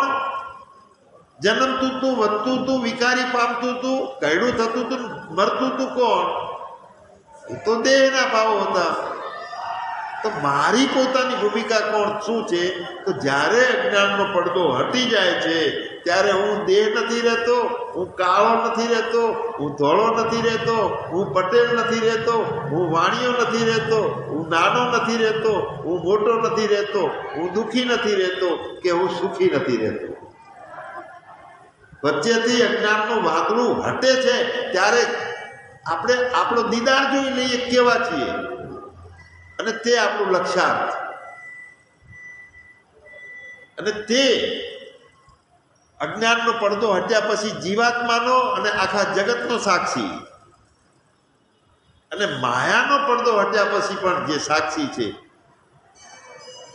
એટલે માયાનો ઉપાધિ હટ્યા પછી જે જીવનું લક્ષ્યાર્થ, માયા ઈશ્વરનો લક્ષ્યાર્થ છે તે પ્રાપ્ત થાય છે. અને અવિદ્યાનો પડદો હટ્યા પછી જીવાત્માનું જે લક્ષ્યાર્થ, બંનેનું લક્ષ્યાર્થ મૂળ બ્રહ્મ છે. અને બંનેમાંથી આનો આ સાક્ષી બને છે. અવિદ્યા હટે છે ત્યારે પોતે માયાનું આવરણ ચાલુ રહે છે એને ઉપાધિ, કારણ કે એ ઈશ્વરના સ્વરૂપમાં છે. અવિદ્યાનો પડદો હટ્યા પછી એનો ઈશ્વર છે. એટલે કીધું છે કે ઈશ્વર અંશ જીવ અવિનાશી. કેવો છે? એક બિંબ છે અને એક પ્રતિબિંબ.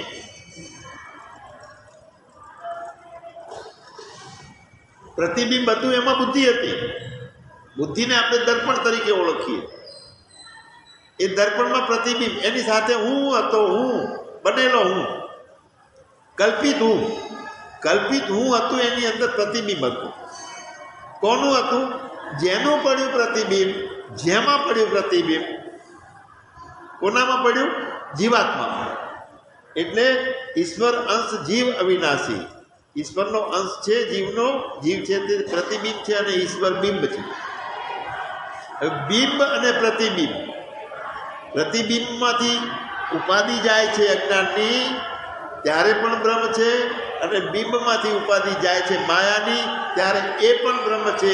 જીવ અને બ્રહ્મની એકતા કરી અને મારે મને સમજવો છે, તો મારે મને સમજવો કેવી રીતે? દેહાધ્યાસની નિવૃત્તિ કરવી એટલે વિચારના પછી તનુમાનસાની શરૂઆત થઈ. ખાલી સાંભળી રહેવા માટે આ અવસ્થા નથી. અવસ્થા એટલે પોતાની અંદર સ્થિતિ નિર્માણ થઈ. દેહનો અધ્યાસ બિલકુલ ખતમ ના થાય ત્યાં સુધી આગળ રસ્તા બંધ છે. કેટલા જન્મો આપણે જન્મવું છે, મરવું છે, એ આપણે હજુ નક્કી કરી લઈએ. વારંવાર જન્મ અને મરણ, જન્મ અને મરણ. તો દેહાધ્યાસની નિવૃત્તિ કરવા માટે તું કોણ છે? તો હું મનુષ્ય છું. હું મનુષ્ય છું. તો આ તારો દેહ મનુષ્ય છે કે તારો આત્મા મનુષ્ય છે? તો દેહ તો આત્માથી જુદો છે. તો દેહ મનુષ્ય નથી. અને આપણે ડબલું કૂટીએ છીએ દેહ સાથે. હું જીવ છું અને હું મનુષ્ય છું. એટલે પહેલા દિવસે અજ્ઞાન નિવૃત્તિ માટે એક આપણે યુક્તિ કરી હતી કે આ દેહને નોખો પાડી દીધો. પૃથ્વી તત્વ, પાણી તત્વ એમાંથી લઈ લીધું. જ્યારે દેહને છોડી દીધો છે, 5.5 ફૂટના પૂતળામાંથી બહાર આવીને ઊભો છે અને પછી જોવે છે કે આ દેહ મારાથી અલગ છે, ત્યારે તું કેવો છે? દેહની અંદરથી બહાર નીકળી ગયો છે ત્યારે તને વિકારો છે? ત્યારે વળી પાછો તારે સંસારમાં આવે છે? વળી કોઈ બીજો છે નડે છે? બહાર નીકળ્યા પછી અંદર હોય છે તો ઇન્દ્રિયો સાથેનો સાથ હોય છે એટલે વિકારી રહે છે. પણ દેહ જ્યારે દેહની અંદરથી છૂટા પડી ગયા, આ 5.5 ફૂટના ભૂંગળામાંથી બહાર નીકળી ગયા છીએ, તો આપણે સાક્ષી છીએ. તો એ વખતે દેહ આપણને જુદો દેખાય છે. આવી સ્થિતિ નિર્માણ થવી જોઈએ તો દેહાધ્યાસ ટળ્યો કહેવાય. દેહનો અધ્યાસ ટળ્યો એટલે મારાથી દેહ બિલકુલ નોખો છે. અહીંથી પગથિયેથી પગ લથડતા જ્યારે પડી ગયા, અહીંયા વાગ્યું, ત્યારે તમે સાક્ષી છો કે ભેળા છો દેહની? અને સાક્ષી હોય એ નિર્ગુણ થઈ અને સગુણમાં આવે, સાકાર થઈને કહેવાય કે ખમ્મા આ દેહને સાચવજો. એને આ દેહ વાપરવા માટે, ઉપયોગ માટે જરૂરી છે. બીજું તત્વ નોખું પડીને કહેતું હોય કે આ દેહ હચવાવો જોઈએ, પડ્યો છે ને વાગ્યું છે, એને ઘણો ઘા ના લાગવો જોઈએ. દેહ છૂટો હોય તો પોતે સાક્ષીના ભાવમાં ઉપદ્રષ્ટા, અનુમંતા, ભરતા, ભોગતા, મહેશ્વર, છેલ્લે મહેશ્વર છે. ભરતા, ભોગતા, ઉપદ્રષ્ટા, સાક્ષી છે. તો જ્યારે દેહને વાગે છે ત્યારે જન્મારાઓનો ભાવ છે, એક તાદાત્મનો, એ પાછળ આવીને ઉભો રહે છે કે મને વાગ્યું છે, મારી આંખ ફૂટી ગઈ, હું કાણો થઈ ગયો અને મારા જીવનમાં કંઈક ખૂટે છે. એટલે શરીર શુદ્ધિ, વિચાર શુદ્ધિ અને અંતઃકરણની શુદ્ધિ, ત્રણેય શુદ્ધિઓ પૂરી થઈ જાય છે પછી દેહાધ્યાસ ટળે છે. શરીર શુદ્ધિ એટલે શરીરની તંદુરસ્તી. એના કારણે ધ્યાન સારું થઈ શકે, આ યાત્રા સારી થઈ શકે અને વધારે પડતો આપણો વ્યય સમયનો, શક્તિનો કે પૈસાનો કે એની પાછળ બધું બજેટ છે. આખું જીવનની બધી 75% ઉર્જાઓ આપણે શરીર પાછળ વપરાય છે. 75% આપણી શક્તિઓ શરીર પાછળ ઘયડા હોય કે જવાનો હોય. 60 વર્ષ થયા, કાળા વાળ થયા, ધોળા થયા એટલે પછી કાળા કરાવીએ, મૂછો કાળી કરાવે. 70 વર્ષની ઉંમરે પાવડરના ડબલા ખાલી કરી નાખે. તો કેમ કે હું સારો લાગુ? અરે દેહ સારો લાગે કે તું સારો લાગે? તું તને જો ખબર પડશે કે તું કોણ છે. એટલે હવે દેહથી જુદો છે તો તું કોણ છે? તો તું આત્મ સ્વરૂપે છે, બ્રહ્મ સ્વરૂપે છે. તો કહેનારા કહે છે કે તું બ્રહ્મ સ્વરૂપે છે, ગુરુ કહે છે, શાસ્ત્રો કહે છે, પણ મારે કેવી રીતે માનવું? આ દેહને પોતાનો માની લીધો. દેહના દુઃખે હું દુઃખી થવા માંડ્યો છું, દેહના સુખે હું સુખી થવા માંડ્યો છું. દેહ કાળો છે તો મને એમ લાગે કે હું કાળો છું, દેહ સફેદ છે તો મને અભિમાન થાય છે કે હું કંઈક વટવાળો છું. તો આ દેહની બેરાશ હોય તો હું બેરો થઈ ગયો, દેહ જુવાનીમાં આવ્યો એટલે હું જુવાન છું, એનો ખોખો અલગ આવે છે. દેહની વૃદ્ધાવસ્થા એટલે હું વૃદ્ધ બની ગયો. દેહના સામર્થ્યથી હું સમર્થ છું, દેહમાં શક્તિ છે તો હું શક્તિવાળો છું. એવું દેહનું અભિમાન રાખ્યું છે. એ દેહનું અભિમાન છૂટતું નથી. સૂક્ષ્મ વિચારના પોતાનું સૂક્ષ્મ દર્શન કરીએ કે હું કોણ છું, અને એ દર્શન થાય, સૂક્ષ્મ બુદ્ધિ થાય. પરમાત્મા સૂક્ષ્મમાં સૂક્ષ્મ છે અને વ્યાપકમાં વ્યાપક પણ તે છે. જ્યાં સુધી આ લિંગ દેહ સૂક્ષ્મની ભૂમિકા ઉપર નહીં જાય, સૂક્ષ્મ વિચાર તો નહીં થાય, ત્યાં સુધી કશું આત્મ નહીં આવે. એટલે ઘણા જન્મારાઓથી દેહનું અભિમાન અને એના પાસથી બંધાયેલા આપણે દેહના અભિમાનના રાંધવાથી બંધાઈ ગયા છીએ. અને એ બંધાયેલા બંધનને જ્ઞાનરૂપી તલવારથી એ બંધનને તોડી નાખો. એ રાંધવાનું તો જ્ઞાન એટલે શું છે? અહમ બ્રહ્માસ્મિ ક્યારે કહી શકીએ છીએ? તું અને તે, જીવ અને ઈશ્વરની એકતા થઈ ગઈ છે. બે પણ ખતમ થયું છે. ખાલી માન્યતાના કારણે નોખું લાગતું હતું. આના કપડામાંથી એક જગ્યાએ ડાઘ પડ્યો છે ચાનો કે બીજા કોઈનો, એટલે કપડું નોખું દેખાય. અને આ સૃષ્ટિ તો કેટલું બધું નોખું કરવાનું કર્યું છે સૃષ્ટિએ. જુઓ, સામાન્ય ખેડવાળું કપડું હોય અને મુખ્ય કપડું હોય બનેલું, એમાં ફેર સૂતરથી બનાવેલા તાણાવાણા ભેગા કર્યા એટલે કપડું બની ગયું. એ કપડાને વળી ખેડ ચડાવી એટલે એમાં કડકાઈ આવી. એ ખેડની અંદર સ્મૂથ કરી અને કલર પૂર્યા. કલરની અંદર નોખી નોખી ડિઝાઇનો પૂરી, એટલે કોઈને ઓછાળ કર્યો ને કોઈને ગાલીચો કીધો ને કોઈ અલગ અલગ પ્રકારના નામ પાડ્યા. એટલે ચિત્ર વિચિત્ર બધું રંગીન કર્યું. હવે આપણી નજર શેમાં જાય છે? ચિત્રોની અંદર કુંજો દોરેલો છે કે મંદિર દોરેલું છે કે એને આપણે ઓછાળ કહીએ છીએ કે ઓશીકું કહીએ છીએ કે ગાલીચો કહીએ છીએ. નોખા નોખા ભાગ પાડીને આપણી દ્રષ્ટિ સીધી રંગેલા અને ચિત્રો ઉપર જાય છે. હવે ચિત્રોની આગળ શું છે? ખેડવાળું કપડું છે. ખેડવાળા કપડાની પહેલાં શું છે? સાદું કપડું છે. સાદા કપડાની પહેલાં શું છે? તો કપાસ છે. તો અધિષ્ઠાન કોણ? કપાસ અધિષ્ઠાન છે. એની અંદર ફેરફારો થયા બધા. ચિત્રપટ આખું ઊભું થયું. હવે આપણે ક્યાં ફસાઈ ગયેલા છીએ? હું ક્યાં બંધાઈ ગયો છું? જ્ઞાનની તલવારથી છેદી નાખો. હવે જો સૂક્ષ્મની વાત કરીએ, 5 મહાભૂતો આટલા બધા છે, એમાં પૃથ્વી તત્વ અને પાણી તત્વનો અનુભવ થાય છે. તો એ સૂક્ષ્મ છે એ કેવી રીતે માનવું? તો પૃથ્વી વધારે દળદાર છે, જાડી છે. એમાંથી ઢેપું લઈને કોઈ મારીએ તો વાગે નહીં, અને પાણી મારીએ તો ફેર પડે થોડું. હવે એ પૃથ્વીના ઢીફાને પાણીની અંદર નાખી દો તો ઓગળી જાય કે નહીં? હવે એ પાણી શેમાં ઓગળે છે? અગ્નિમાં. અગ્નિમાં જાય ને પાણી, ખતમ થાય. અગ્નિ શેમાં ખતમ થાય છે? વાયરામાં. પવન વગરની જગ્યાએ રાખો તો અગ્નિ મૂંઝાઈ જાય. હવાની અંદર મતલબ કે વાયુનું સ્થિતિ છે એ વ્યાપક છે અને સૂક્ષ્મ છે. કોના કરતાં? અગ્નિ કરતાં. અગ્નિની સ્થિતિ વ્યાપક છે અને સૂક્ષ્મ છે. કોના કરતાં? પાણી કરતાં.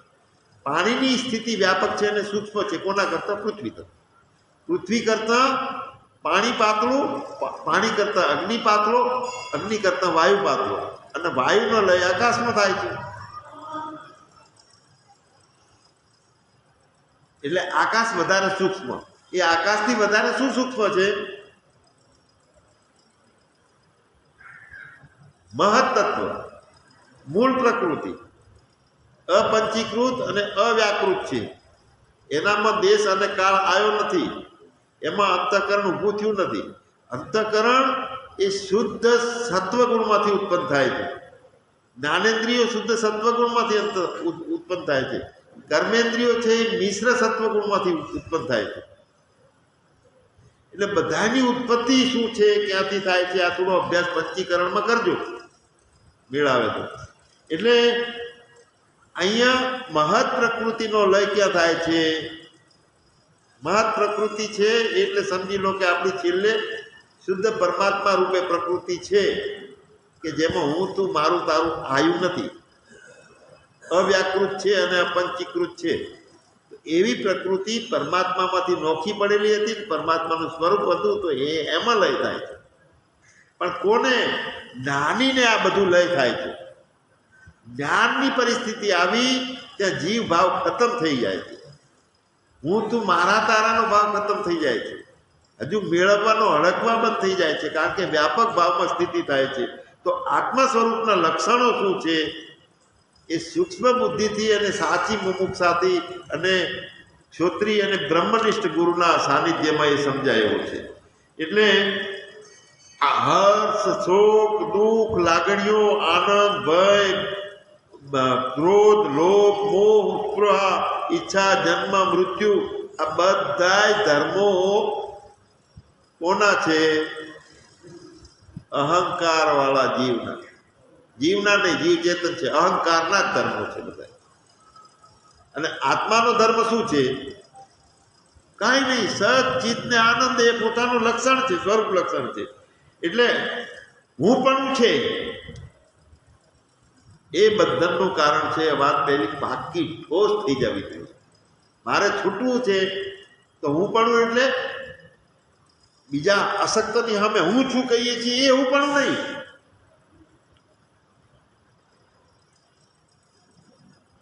આપણી હસ્તી છે, આપણી હોવાનું છે એવું માન્યું ને આપણે, તે હું પણ. દેહ ભાવના રૂપમાં આપણું હોવું, જાગ્રતમાં હું જોઉં છું તો એ હું પણાના કારણે હું જોઉં છું. હવે હું પણ છે એટલે છું આવે છે, છું. જોજો, પહેલો શબ્દ આવે છે હું છું.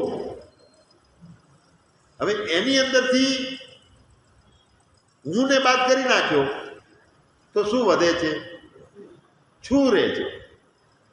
હવે છું છે ને તે હું વગરનો છું.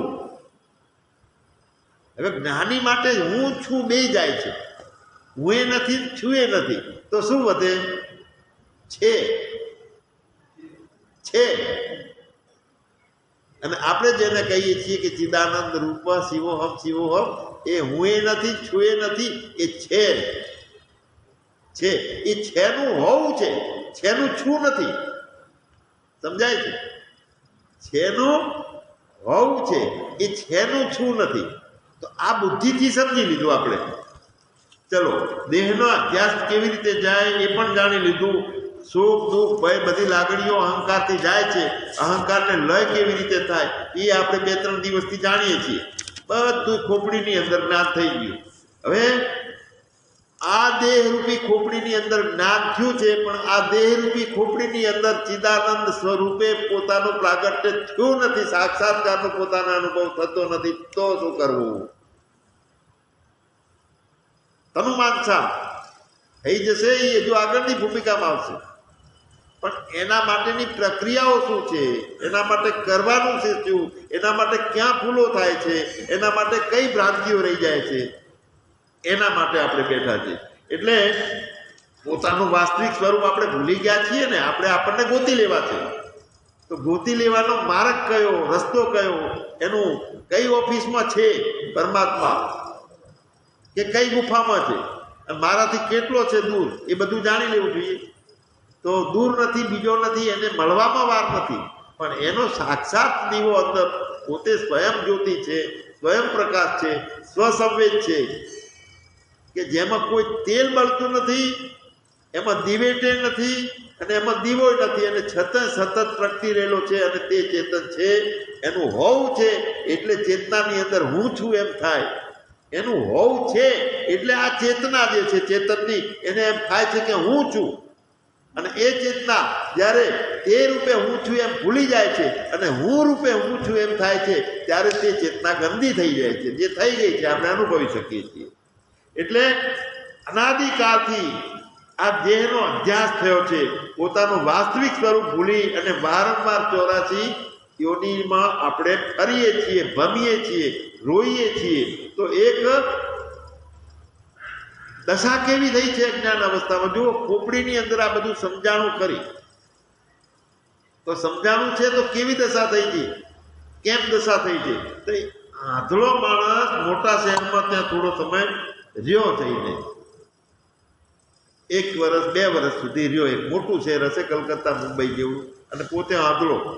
હવે એ શહેરમાંથી બહાર નીકળીને પાછું પોતાના ઘરે આવ્યું. હવે છે પોતે આંધળો, એટલે બહાર નીકળી જવાનો રસ્તો કયો છે એ ખબર નથી. અને સમજી લો કે એણે ઈચ્છા કરી અને પોતે હાથમાં લાકડીનો ટેકો છે, લાકડીના ટેકાથી રસ્તો શોધતો જાય છે, પણ એની ચારે બાજુ ફાંફા મારે છે, પણ મોટો કોટ છે, દિવાલ છે. કોણ? આંધળો માણસની વાત છે, આપણી અજ્ઞાનીની વાત કરું છું. આપણે અહીંયા જે છે ને પોતાના હાલણા છે, બીજી વાત તો નથી. કોઈ પોતાનો જ ચોપડો ખોલીને બધી વાતો લેવાની છે. હવે ચારે બાજુ કોટ છે. કયો કોટ છે? આ સંસારમાં ફસાણા છીએ, માયાનો કોટ છે. હવે આંધળો છે, હાથમાં ડેડો લઈને નીકળે છે અને ખબર નથી કે આ શહેરની બહાર નીકળવું કેવી રીતે. સરનામું ખબર નથી કે ઈશ્વર કઈ ટેકરી ઉપર જઈને બેઠો છે કે મારી જોડે છે. હવે એને બહાર જવાનો રસ્તો જડતો નથી. કોકને પૂછે છે કે ભાઈ મારે આત્માનું જ્ઞાન કેવી રીતે થાય, મને મુક્તિ કેવી રીતે થાય? કાલે ભરતભાઈ પૂછતા હતા અને દિનેશભાઈએ પરમની વાતો કરતા હતા કે આવી નિષ્ઠા કેવી રીતે થાય. તો એ દયાળુ માણસને મળ્યો, એ આંધળો અજ્ઞાની, અને આંધળાએ પૂછ્યું કે ભાઈ મારે આમાંથી બહાર નીકળવું છે, આ શહેરમાંથી, આ મોટું સંસારનું શહેર છે ને એમાંથી બહાર નીકળવું છે, તો નીકળવાનો માર્ગ કયો? હું ક્યાંથી જાઉં? કે મારે પાછું મારા જે મૂળ ઘર છે, મૂળ ગામ છે, એમાં જવાય. અને બધે દિવાલ છે, દિવાલની અંદર આખું શહેર છે, શું કરવું? અને વગર દોરડે નથી બંધાણા આપણે. કોઈ છે રાંધવું આમાં?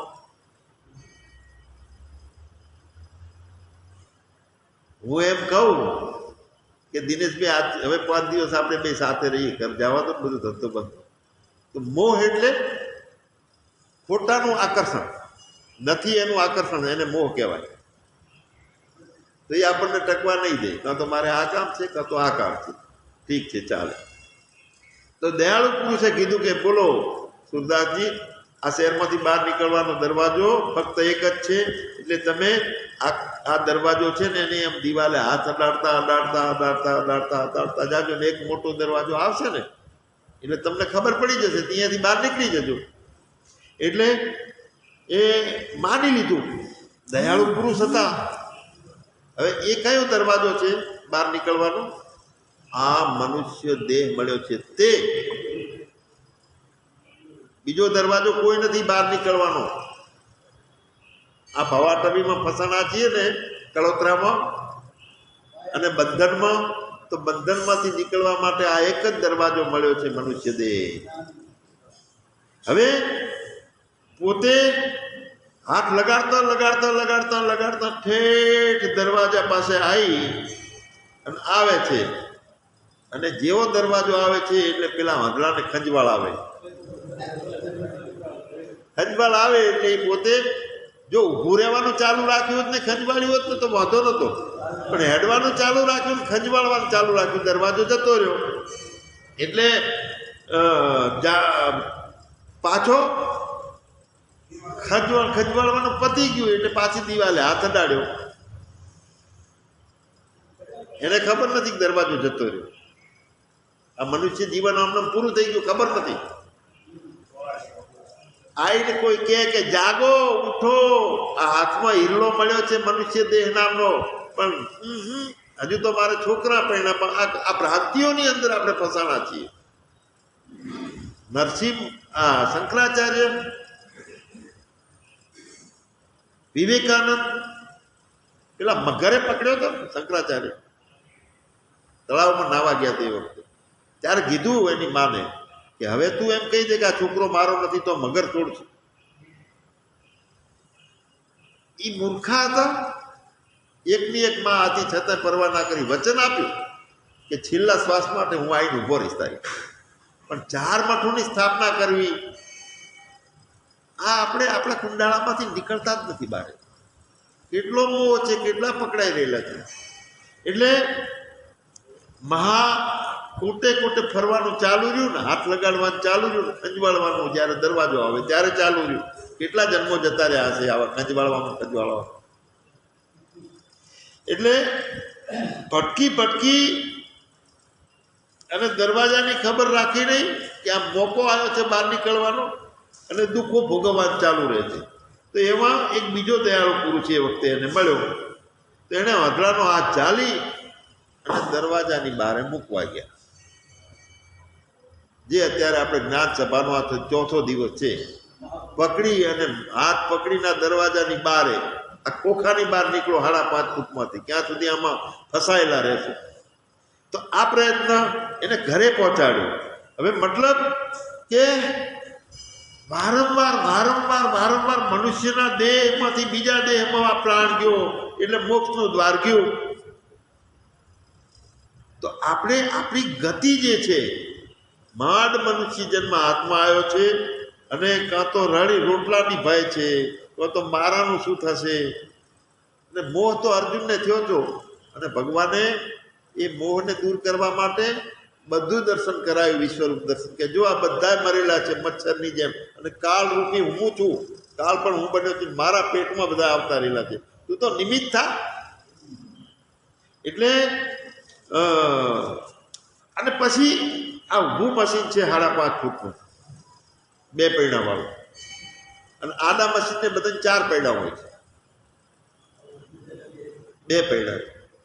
તો 2 પૈડા વાળું મશીન છે ને, એના બદલે પછી પાછું 4 પૈડા વાળું મળશે નહીં, શું ખબર. એમાં જો ગધેડાની યોનિમાં જવાનું થાય તો પીઠ ઉપર 3.5 મણનો ભાર, 4 મણની ગુણી, અને પાછું ભૂખ તરસથી ટોટિયા આમાં લબડતા હોય છે. એક આમણા પડતો અને એક આમણા પડતો હોય, અને 3 ને 4 જણને બેહાડી અને પર્વતો ઉપર લઈ જવાના. એમાં થોડું હળવે હેડે એટલે પાછળથી થપાટ પડે, અને કામ પતી જાય એટલે ડફલું મારી જા ઉકેડામથી ખાઈ જાય એટલે રખડે.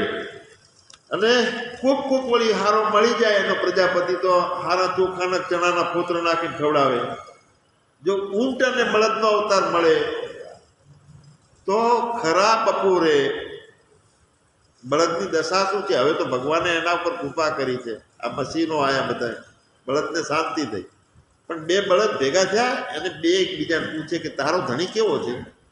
મારો ધણી તો એવો મારો મોટો નાલાયક છે ને, સવારમાં 8 વાગે જોડે છે તો હાથના 8 વાગ્યા સુધી પોરો ખાવા દેતો નથી.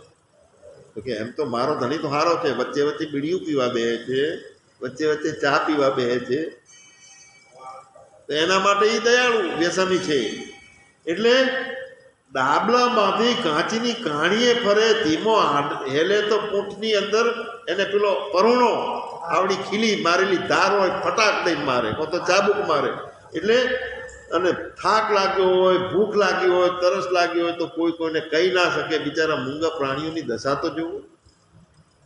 તો એ ક્યારે પ્રાણી થયા છે?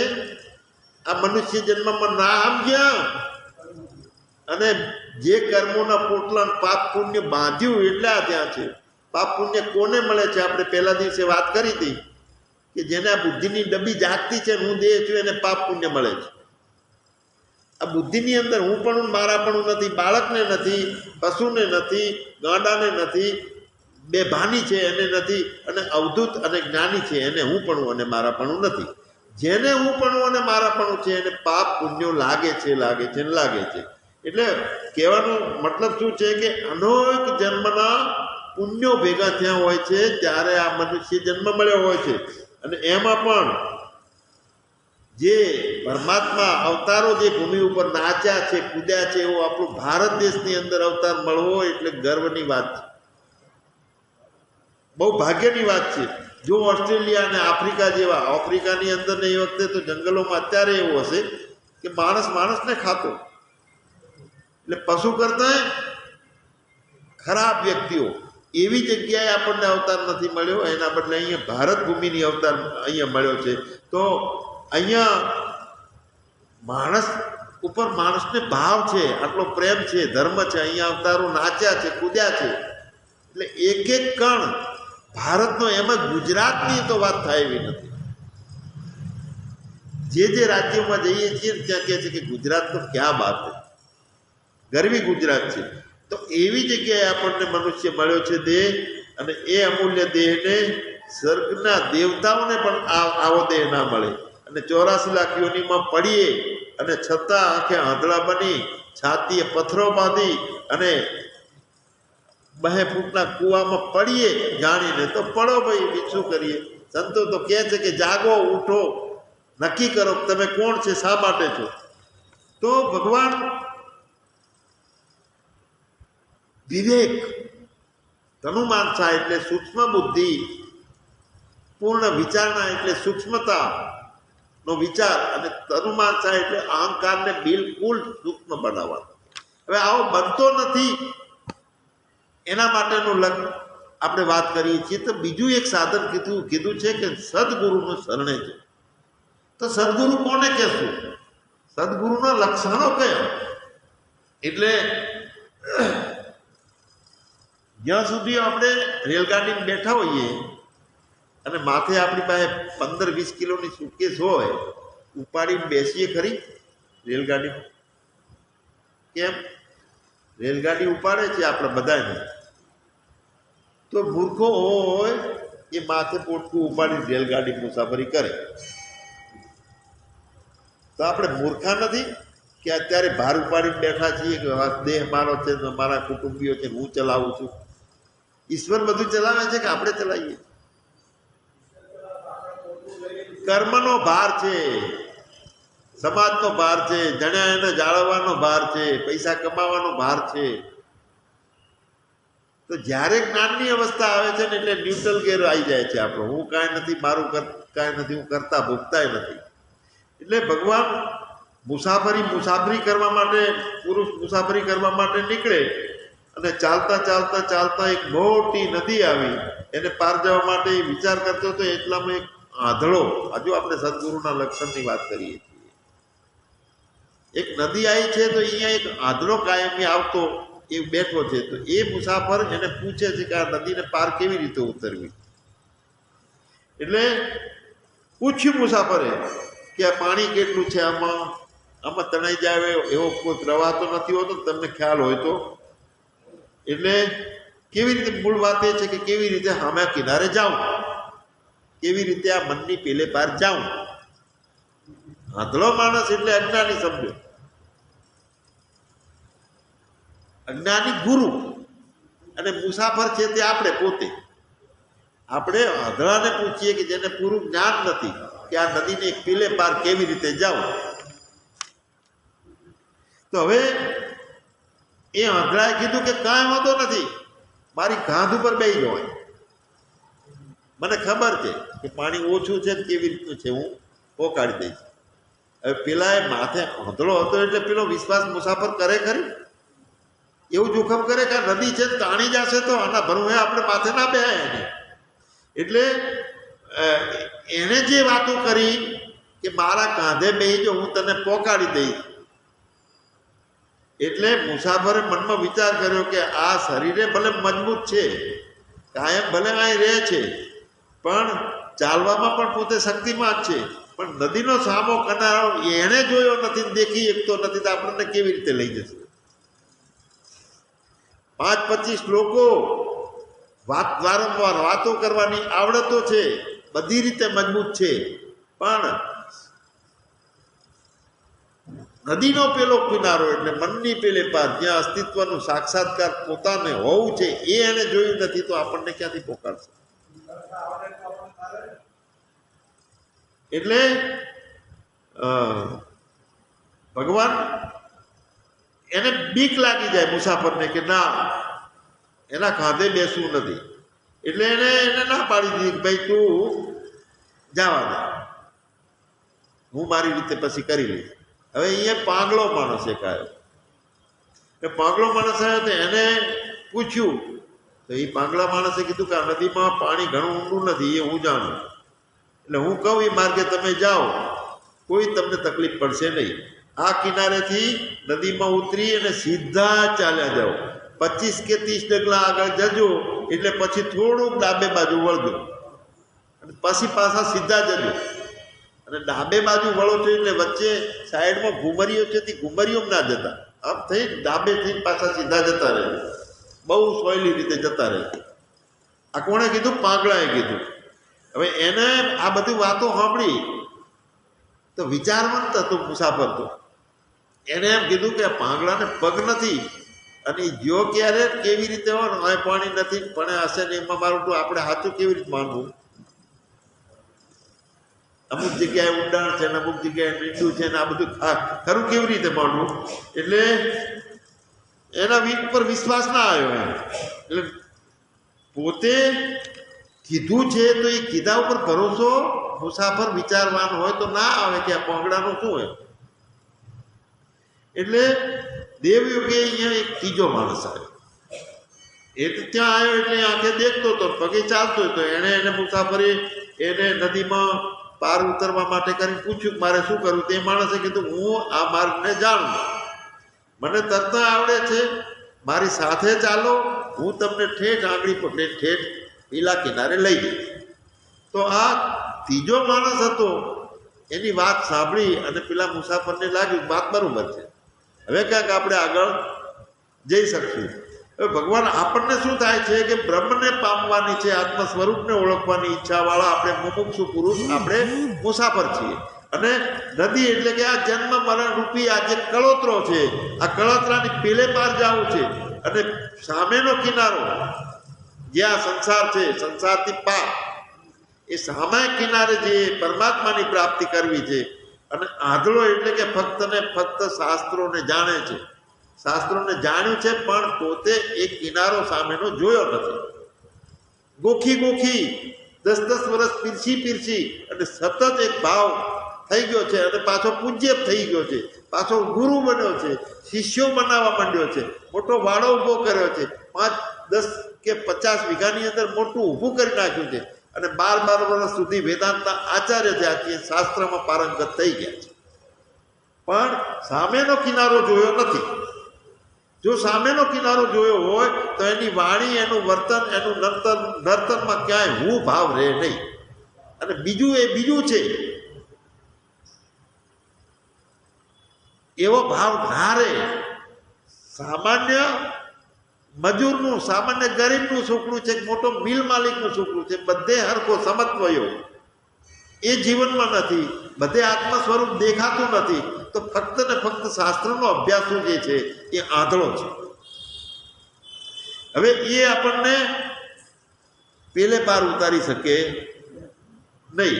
હવે ફક્ત ને ફક્ત શાસ્ત્રનો બિલકુલ અભ્યાસ નથી અને ફક્ત બ્રહ્મનિષ્ઠા છે, એકલી તે પાંગળો છે. કેમ કે એને શાસ્ત્રના, શ્રુતિના, ટાઈમ થઈ ગયો, 5 મિનિટ લઈ લો, યુક્તિઓ પ્રયુક્તિઓ સાથે એ કોઈ પણને વિશ્વાસ પડે એવી રીતનું એને બતાડી શકતો નથી માર્ગ પેલા પાર. એટલે એ પાંગળો છે.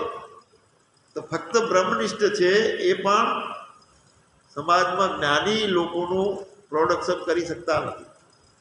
અને ફક્ત વિદ્યા ભણેલા છે, શાસ્ત્રજ્ઞો છે, મહામંડલેશ્વરો છે, બધા પૂજાય છે, મોટા થઈને પોળા થઈને ફરે છે, 10-10 હજાર શિષ્યો રાખે છે, 5-5 કરોડના આશ્રમો છે, 5-5 ગૌશાળાઓ કરે છે.